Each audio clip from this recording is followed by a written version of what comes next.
Remember, everything that has been turned bad was good because the enemy's not a creator. You have to look at how you're doing these things, the motivation of it, what the results are that you're trying to get, and who actually is that you understand is empowering for these things to happen. Whenever you get to a point where you turn the real biblical principle of being able to pray things and speak things, knowing that life is given through the tongue, knowing that we are speaking spirits, all of this stuff is true. But when you get to the point where the line kind of blur of, are you making this happen or is the Lord actually making this happen?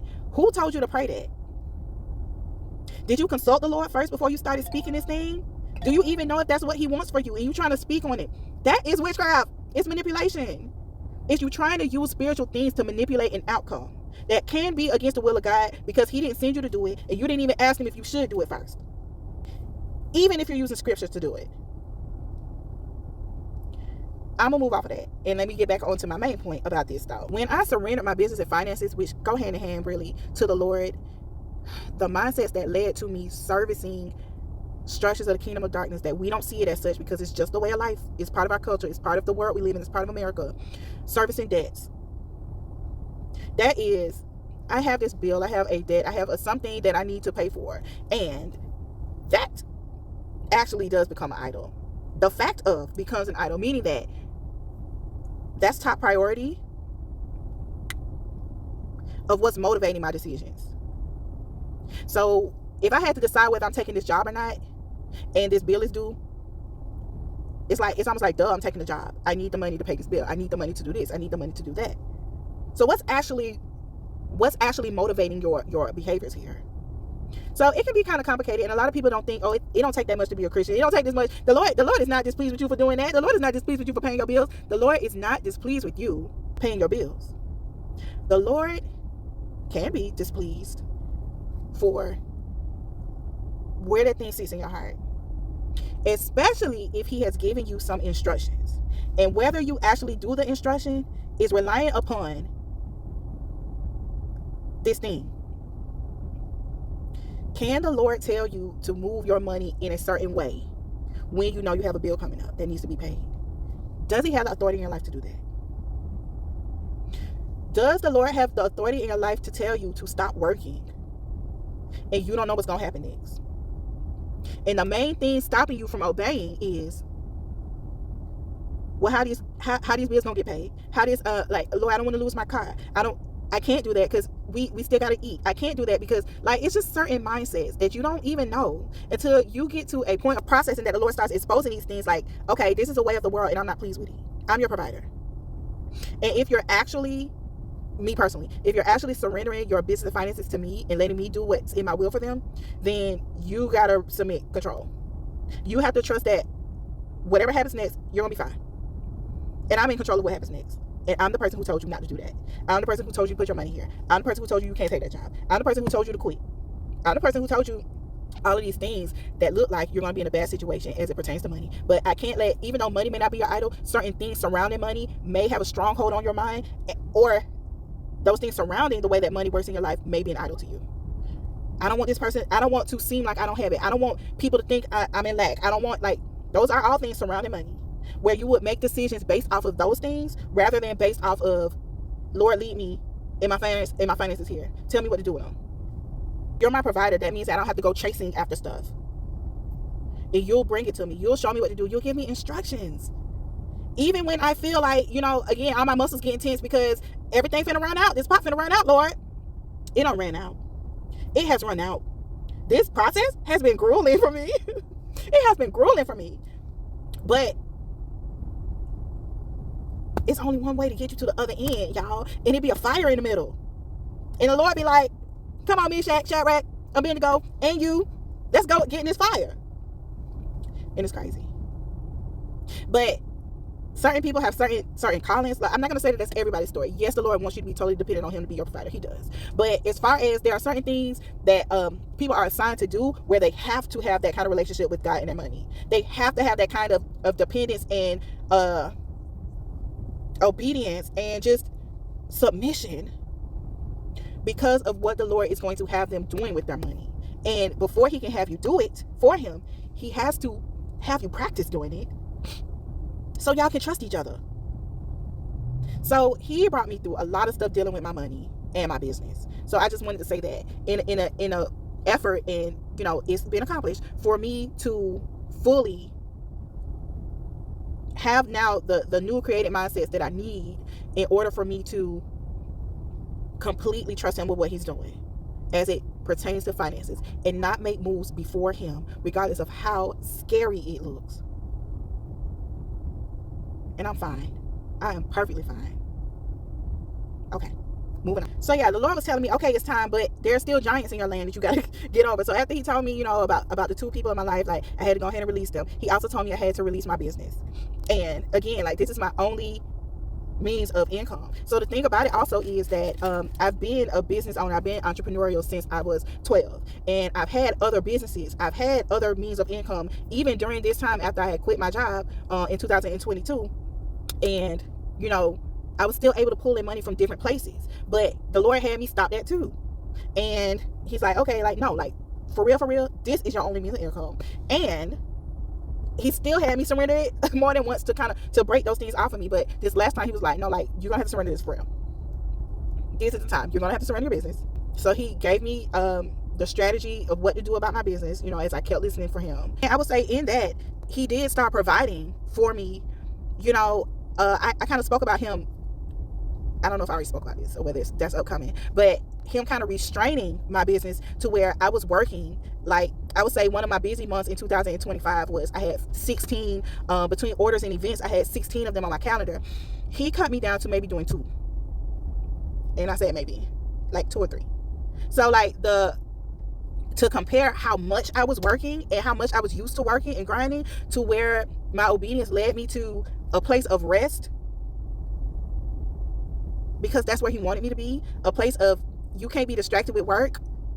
I have to process you through some stuff, so you're gonna have to cut your workload and only take, even though it seems impossible, only take a few earning opportunities. And I'm not saying that he kept me afloat with all of my bills. He definitely kept me afloat with the bills that were immediately impactful, but the other stuff that we care about, that honestly the Lord don't care about, he's like, I can see you in any situation. Like, you just gotta know that. All of this stuff that takes precedence over your mind. I gotta pay this, I gotta pay that, I gotta have this, I gotta have that. The Lord does not care about this. He don't care about your credit score. And it's obvious he don't. Woo! Okay, let me move on. He does not care about that. Now, he may have you in situations where it's like, okay, he does understand that you're living in the world. So there are things that you will need, and he will provide those things to you. So I'm not telling you that he wants your credit score to tank. If he wants you to depend on a certain thing, he's not going to take it from you just to be like, but I'm God. But that's why I say everybody's process and everybody's assignments and things are specific to them. They're different. But so I will say, so my point is, I have been put in situations. I have been put in scary situations, but still understanding that the Lord knows what's up ahead. So I just have to do what he's telling me to do with this. So over the last 2 months, he started telling me more about my identity and my assignments and things that he's calling me to do and be. And some of the information is like, maybe he spoke a little bit about it before, but he didn't continue speaking, and now he's speaking on it again, and giving me more, because it kind of like, if he tell you everything at once, you'd be overwhelmed, and then also you might be scared, and also like there are different reasons for why he won't tell you everything at once. He likes to take you step by step. So now he's starting to speak more about me to get me to digest, like, hey, okay, this is what you've been processing for. This is what we've been working on. This is what I've already spoke to you about. I need you to believe it. I need you to believe it with everything in you. I need you to understand this is who you are. That you need to step into it. You need to embrace that. And I'm going to help you get rid of those things that's in your way, that's contributed to your thinking and your ways and your habits and things that I need for you to get up out of you, so that you can fully be this person in confidence and do what I'm calling you to do, and understand it is you. This is what I want you to do for the kingdom. So I'm like, okay. So we spent some weeks of him just speaking to me and showing me things and having me understand things, having me break off things, having me break off mindsets, having me break off strongholds. This was a lot of spiritual warfare was happening during this time. Things coming against me mentally, like, I'm just talking about doubt. I'm just talking about unbelief. I'm talking about hopelessness. Hope deferred is a big one, because if you've been walking with him for a long time, sometimes he'll tell you something's going to happen. You'll believe it with all your heart. You're trusting the Lord, and then something doesn't happen, or something comes up where it's just like, but Lord, I thought you said. But Lord, I thought that was this. I thought that was this. This had happened to me so much that I started growing a hard heart towards the Lord. I'm just like, well, Lord, can I even believe what you're saying? Like, I know you done showed me these other things and ways that you would come up in these other situations, but in this situation, which you done told me before, it never happened. And when I thought it was going to happen, it still didn't happen. And when you told me to trust you last time, it still didn't happen. And then, it was all of that. And I had developed a stronghold of unbelief. Are you telling me this again? I believe, meaning that I believe that you can do it. But my unbelief, the unbelief, it was, but do I believe that you will do it for me?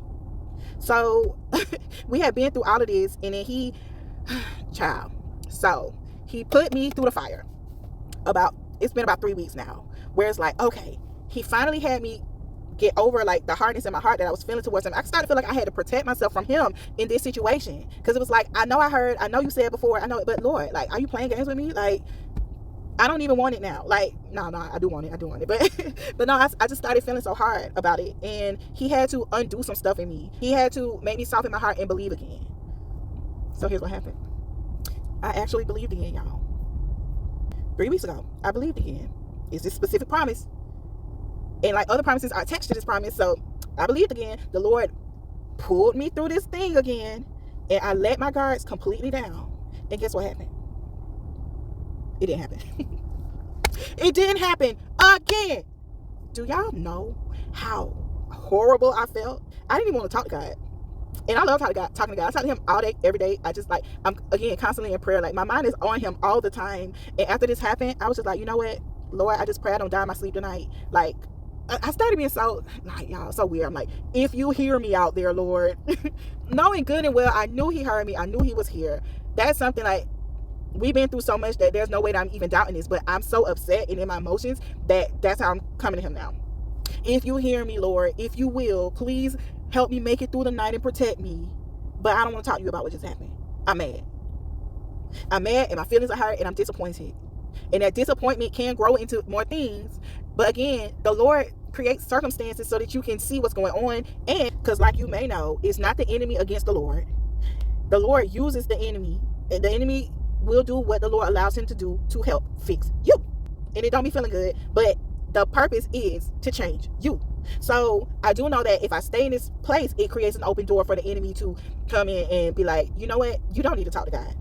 You don't need to do the God thing. Go this way. Let's go this way. Give up. He don't want to do this for you. Did the Lord really say? Like, did the Lord really give you that promise? So I have an awareness of that. So I'm like, okay, Lord, just let me sulk and throw a pity party tonight, and I'll talk to you tomorrow. So the next day I talked to him. And you know what ended up happening from that? It was actually a victory for once. This has happened maybe like 2 or 3 different times through this last, since 2020, the beginning of 2025. It's happened a few times where I'm just like, okay, it's time, and then nothing happened.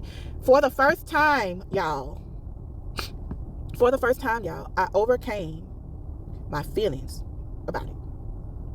I didn't act like I wasn't feeling it. I didn't act like I wasn't hurt, disappointed, and mad. I didn't act like, all right, Lord, what's next? That's fine. Like, I came to him in my full feelings. I asked him, what did I need to do about this? Not what I need to do next. What do I need to do about this? I was able to learn what I needed to learn about this, about the situation. And for once, I did the right thing after being disappointed. That's deliverance.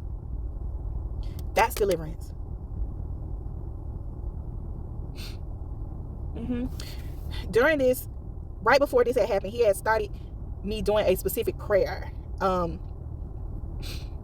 regarding my feelings and my feelings of disappointment and discouragement and all of this stuff. It'll keep coming. The enemy don't stop trying to get you to agree with him. He'll continue to try to get you to agree with him. It's not gonna happen. Like, the Lord did this before. So like, I was fighting that. That's what I meant by the spiritual warfare. I was fighting that in prayer every day. And then when it still didn't happen, instead of me reacting in an emotional way, I honestly offered everything back to him. And I said, all right, Lord, help me understand what I needed to learn. Help me understand what I need to see. I'm okay today. I still believe everything. I understand your timing. I understand every act of obedience. I understand more about your processing for me. And I finally was triumphant over that cycle. And to even test me further in it. Yesterday, he told me something. And to put it to the test, I'm good. I'm good. If you're struggling with unbelief or disappointment, discouragement about something the Lord told you, it's never about the thoughts and the feelings you get. It's kind of more so about what you do afterwards. What do you do afterwards? How do you handle it with him afterwards? Okay, so boom. When all of that kind of like finished up, it was August 10th. And again, it's August 22nd today. So on the 19th, 20th, and the 21st, he had been having me fast. On the 15th was the last day of another fast that I was doing. And I had started a new routine with him that included washing myself in the word. So this was for the hopelessness and all this stuff, the unbelief and all this stuff. I might post it. There were certain scriptures that I had to pray every day, and not just read them, pray them. Like, understand what you're saying, feel what you're saying, know who you're saying it to, know what you're saying it about. You know, have a connection with the words that you're saying. I had to pray those scriptures, and then I had to sing a song of worship to him, and then I had to petition the Lord, like, Lord, use this day to show me what it is that I need to do and what I need to know, but I should be doing in this hour, and help me have an ear to the things that I need to hear, how you're leading me at this time. So I was doing that every morning during this fast, and like I said, on the 19th I started another fast that he called me to. The first 2 days of the fast, like, he switched my routine up. He's like, okay, I want you to sit in bed. I don't want you to start your day. I don't want you to start doing nothing. I don't even want you to start praying. I want you to sit in bed and just sit with me. Talk to me about your dream. Just dreams. Interpret your dreams with me while you're here. Just talk to me. So I started my days like that. I did the new prayer that he gave me for those first 2 days. And then on the second day of my fast, I got a message of, the Lord wants you to stop praying about that. The Lord already did what you're praying for now. It was very specific, y'all. That'd be how you know sometimes. Like, you know that the Lord is using some of these people for you, just for you, because of how specific things be and how on time they be sometimes. Skipping the details, he explained what the prayer was about, and he was like, the Lord says it's already done. You can stop praying that. So when it came to the third and final day, which was yesterday of the fast, I'm like, okay, I'm not supposed to be praying this prayer no more. But the Lord completely switched my routine again, and I was just like not expecting that. I thought I was still going to be like doing spending my time with him alone, like quiet, no distractions. And when I say my time, it would be like 2 or 3 hours. Again, going over my dreams and just talking to him and just listening. Anyway, on this third day, like, I was ready to sit down and pray, even though I know I wasn't supposed to be praying a specific prayer anymore. The Lord was like, no, that's not what you're supposed to be doing. This is not what I want you to do today. You know what I ended up doing? Singing. He wanted me to sing, and I ended up singing like 16 songs. And I wasn't even trying to sing 16 songs. I sang the first 2 songs that came to my mind, and then I stopped and said, okay, like, now it's time to pray. And the Lord was like, no, I want you to keep singing. And this for these religious spirits. They were not songs of worship to him. He had me singing these love songs, these R&B songs. And this is also what I want you to understand. I had made a comment of let everything you do be unto the Lord. Right? This is why you can't be so religious about stuff. There are certain songs that, like, like, this ain't right to be trying to think about the Lord, like, to think that the Lord is even pleased with this song. But there are certain songs that it's like, honestly, there's nothing wrong with that song. The song is talking about love. The Lord is holy and set apart. And when you are singing songs, especially these folks with spouses you married, please don't think that the Lord does not agree with you singing songs to the person that you are in covenant with him with. Y'all's love is set apart from the things of the world and the ways of the world. Why would that be bad?